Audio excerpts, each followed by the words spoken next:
আসসালামু আলাইকুম রহমতুল্লাহ। সম্মানিত দর্শক মন্ডলী, আমরা আছি যশোরের গোগাগ্রাম সারসাথানা গোগা গ্রাম। পেছনে কিন্তু আমাদের ইসামতি নদী।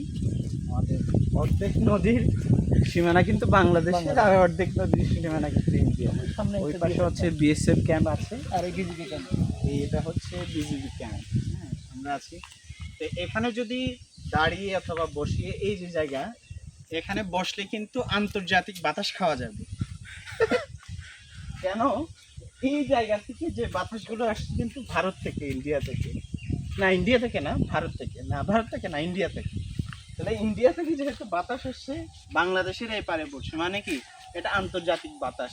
তা আপনারা যদি আসেন তাহলে এই জায়গায় বসে কিন্তু আপনারা আন্তর্জাতিক বাতাস খেতে পারবেন। এই হচ্ছে আমার গুরু দাদা। দাদার কারণে আজকে অনেক অজানা জায়গায় এসেছি, অনেক ইন্টারেস্টিং জায়গায় এসেছিলাম। তো দাদাকে অসংখ্য ধন্যবাদ। উনি হচ্ছেন আমার গুরু। গুরু আছে, থাকবে ইনশাআল্লাহ, ছিল। অবশ্যই।